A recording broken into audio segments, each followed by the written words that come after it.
My dear students, today we are going to discuss the next topic, plains. Plains जिसे हिंदी में हम मैदान कहते हैं.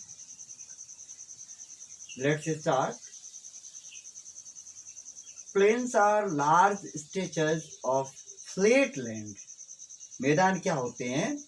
समतल भूमि के बहुत बड़े भाग होते हैं. लैंड कैसी होती है यहाँ की?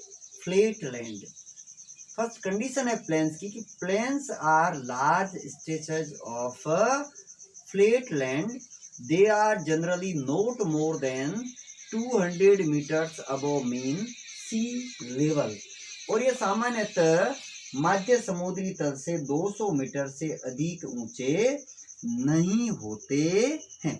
तो हमने पढ़ा कि plains are large stretches of flat land. पहला तो ये पढ़ा हमने, प्लेन्स आर लार्ज स्ट्रेचेस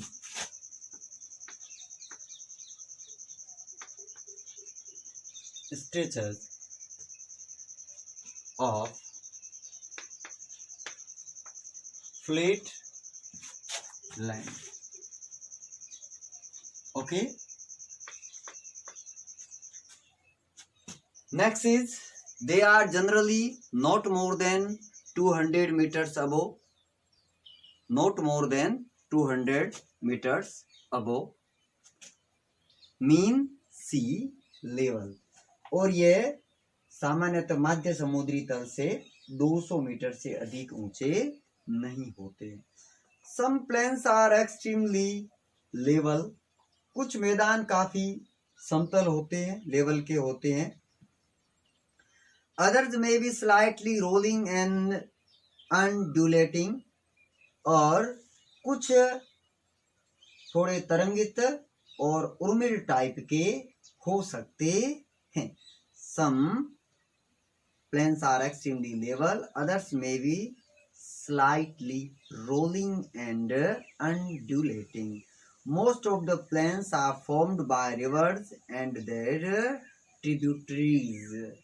और अधिकांश मैदान नदियों तथा उनकी सहायक नदियों के द्वारा बने होते हैं. The rivers flow down the slopes of mountains and erode them. नदियां पर्वतों के ढालों पर नीचे की ओर बहती है तथा उन्हें अपरदित कर देती है. They carry forward the eroded material. और ये अपरदित पदार्थ को अपने साथ आगे की ओर ले जाती है. Then they deposit their load consisting of stones, sand and silt along their courses and in their valleys. और ये अपरदित पदार्थ को अपने साथ आगे की ओर ले जाती है और अपने साथ ले जाने वाले पदार्थ जैसे पत्थर, बालू और सिल्ट को वे घाटियों में निक्षेपित कर देती है. It is from these deposits that plains are formed. और इन्हीं निक्षेपों से मैदानों का निर्माण होता है. Generally plains are very fertile.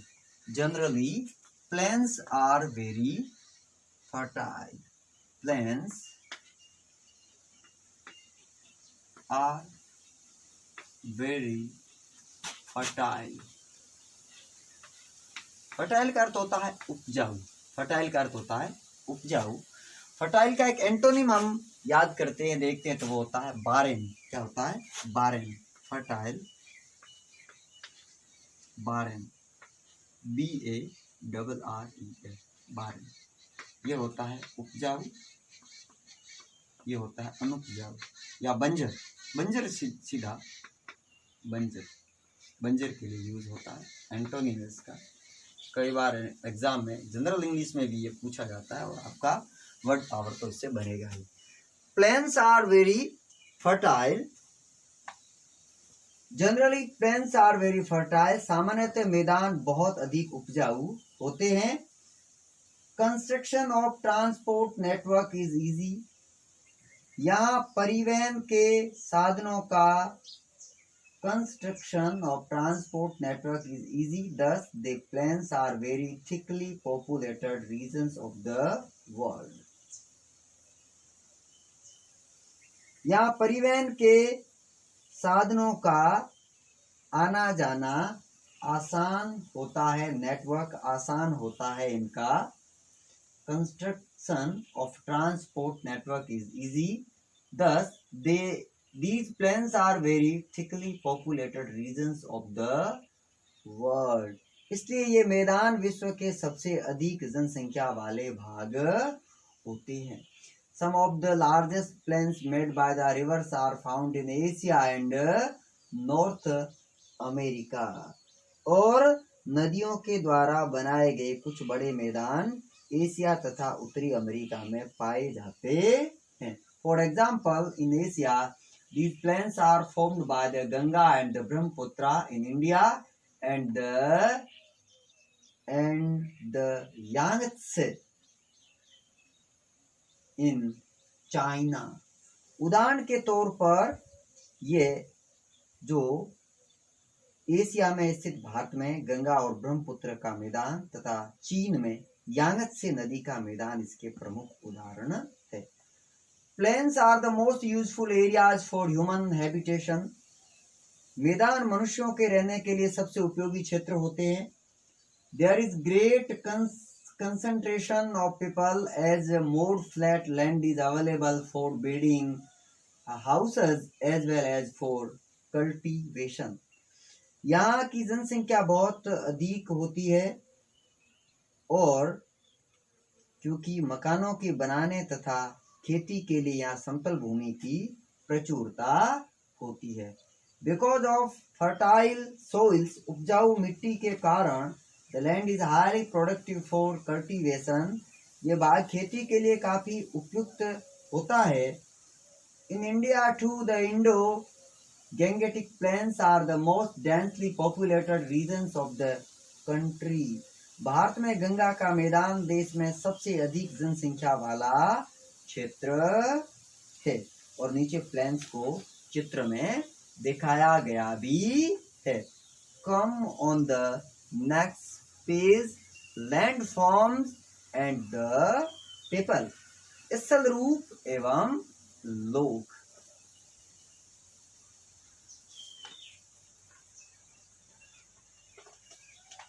Humans have been living on different kinds of landforms in different ways. स्थल रूपों की विभिन्नता के अनुरूप ही मानव विभिन्न प्रकार से जीवन यापन करता है।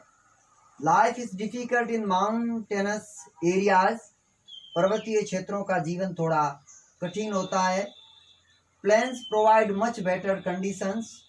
मैदानी क्षेत्रों का जीवन पर्वतीय क्षेत्रों की तुलना में थोड़ा सरल होता है। It is easy to grow crops, build a house or a road in a plain than a mountain. मैदानों में फसलें उगाना, घर बसाना या सड़कें बनाना पर्वतीय क्षेत्रों की तुलना में अधिक आसान होता है।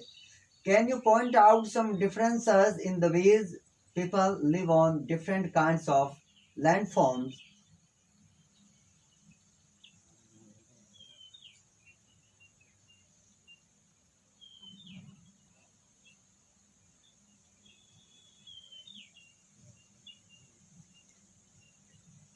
क्या आप इनमें से कुछ अंतरों को बता सकते हैं?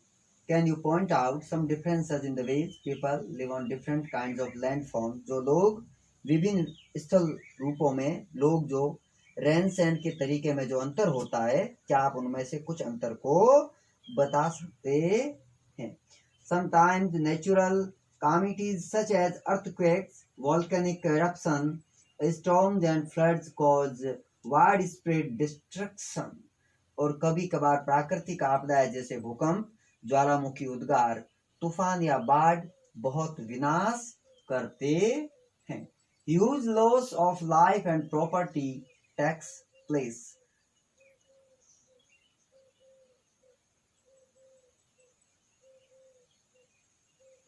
इससे बहुत बड़ा विनाश होता है और संपत्ति, जीवन और संपत्ति दोनों का विनाश होता है। By creative awareness about such incidences, we may lower the risks. इन आकस्मिक घटनाओं के बारे में जागरूकता पैदा करके हम अपने आने वाले खतरों को कम कर सकते हैं. You may find out from your own surroundings in how many ways we use the land and water. हम कितने तरीकों से जल एवं स्थल को उपयोग में ला सकते हैं, इसका पता हम अपने आसपास के क्षेत्र से लगा सकते हैं.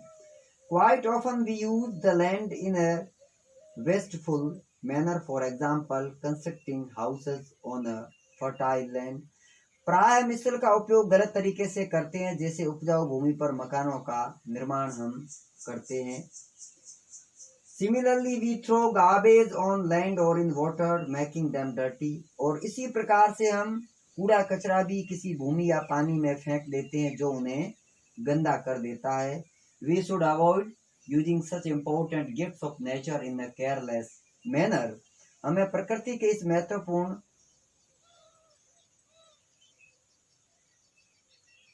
वरदान को इस प्रकार से उपयोग नहीं करना चाहिए. We should avoid using such important gifts of nature in a careless manner. दुरुपयोग, गलत तरीके से ऐसा उपयोग नहीं करना चाहिए. The available land is not only for our use, it is our duty to leave the earth a better place for future generations as well. और ये उपलब्ध भूमि केवल हमारे ही उपयोग के लिए नहीं है, ये हमारा कर्तव्य है कि हम आगे आने वाली पीढ़ियों के लिए भी पृथ्वी को सुरक्षित रखें. बहुत ही अच्छा यहाँ हमें इथिक्स और एक मोरलिटी भी हमें देखने को मिली है कि जो जमीन का हमें किस प्रकार से यूज करना चाहिए. We discussed the complete lesson from basic major land forms of the earth from introduction, and after we discussed mountains, food mountains, block mountains and the volcanic mountains. After we discussed plateaus, and after we discussed plains and landforms and the people.